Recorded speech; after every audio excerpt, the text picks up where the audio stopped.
The consequences of our failed social safety net and the endless attacks on the unhoused are apparent in this tragic story we're talking about today. My name is Brittany Page, and this is The Page Perspective. I've started a series across TikTok and here on YouTube and Shorts regarding my main thesis and most of my content. Poverty is a policy choice. I talk about what it means, but I also plan to cover stories that encapsulate what it means to better illustrate it and to get people to understand that our policies can radically transform this nation if only we are willing to get our priorities in line. So please subscribe, like, comment, and get that algorithm fed, and let's work together to make progress. Today's story is another example of poverty as a policy choice. Today we're talking about the murder of Jordan Neely.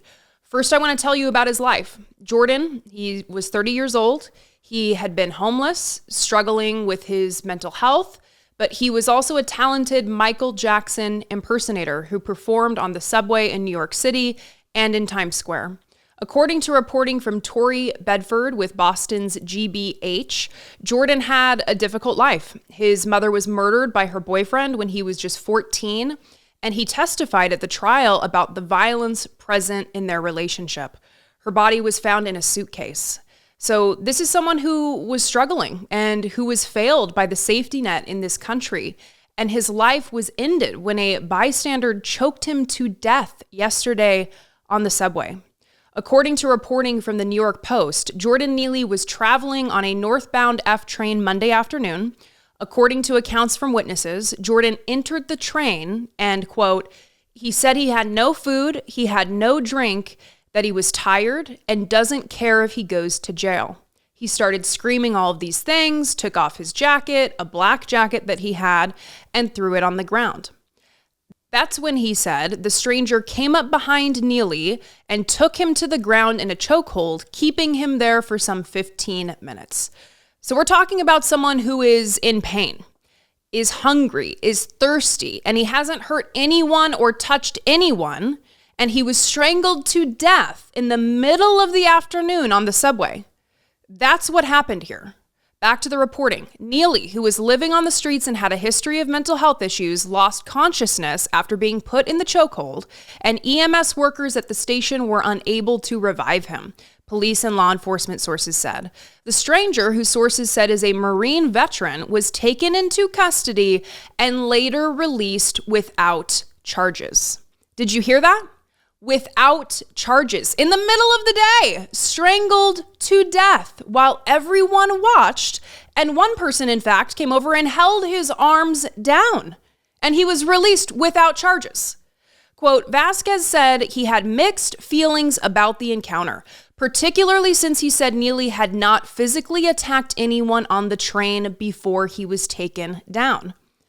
Mixed feelings? He didn't touch or attack anyone, and you have mixed feelings about him being killed for expressing a desire for food and a drink? Who are these people? I think in one sense, it's fine that citizens want to jump in and help, but I think as heroes, we have to use moderation, he said. This would never have happened if the police had shown up within 5 minutes, he added. Then we'd be talking about a true hero. It's complicated. I'm sorry, as heroes, what is happening here? This is a scary person walking around believing himself to be a hero while he's watching over the murder of another human being in broad daylight for the crime of being unhoused, being hungry, being thirsty, and being upset about all of that. What world are we living in? Can we also stop and talk about this New York Post headline? Shocking video shows New York City subway passenger putting unhinged man in deadly chokehold. Unhinged? The accounts state that he yelled, quote unquote, aggressively, which is a loaded term, quite subjective, especially when we're talking about people commenting on a black man's behavior, an unhoused man's behavior. Given the influences of racism and the constant messages we receive about how dangerous unhoused people are, we know that terms like aggressive can be inaccurate, to say the least. But what about the New York Times? Surely they would have a better headline, right? Man dies on subway after another rider places him in chokehold. What about vigilante Justice Marine kills innocent man begging for help on subway? This is the kind of headline we see when a cop kills someone.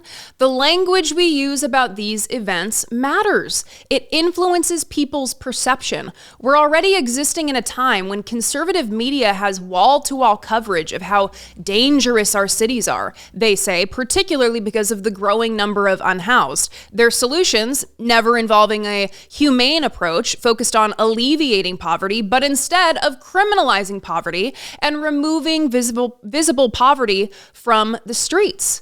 This is the end result when you dehumanize the unhoused. Their pleas for help are met with violence and death rather than compassion and empathy.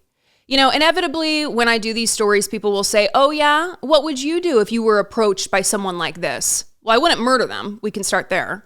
As a woman existing in public, I've certainly been harassed, but I can tell you that these instances of harassment are far more likely to happen at the hands of a clean-cut man with a polo tee and slacks than an unhoused person struggling with their mental health.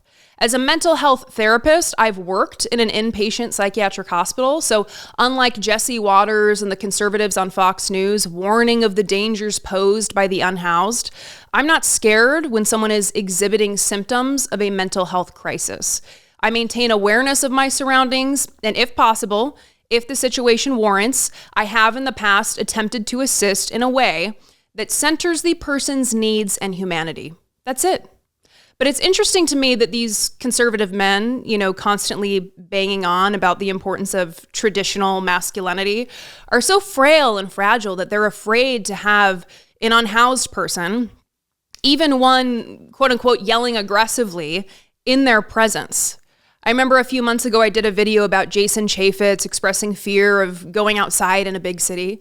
And this is the direct result of constant coverage like that. We as a society are failing to meet the needs of our most vulnerable. I recently read a story by Mike Baker in the New York Times, homeless in the city where he was once mayor. Craig Coyner's descent onto the streets of Bend, Oregon came after decades spent fighting as a lawyer and politician for those on the edge of society. Craig had achieved what many would say signaled success: a skilled lawyer, a city council member, and then a mayor. But things went wrong for Craig when he struggled with his mental health, described in the article as emerging bipolar disorder, which prompted him to turn to alcohol to cope.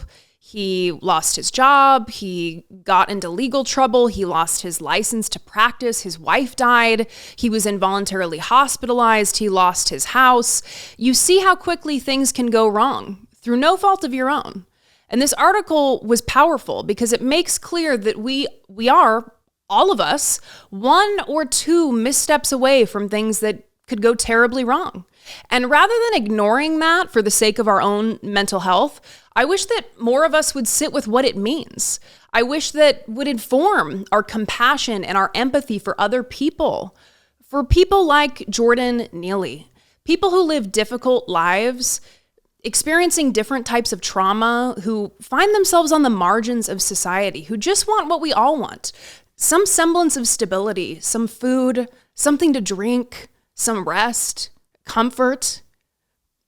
I'm sad for Jordan and those who loved him, that he wasn't met with compassion when he needed help.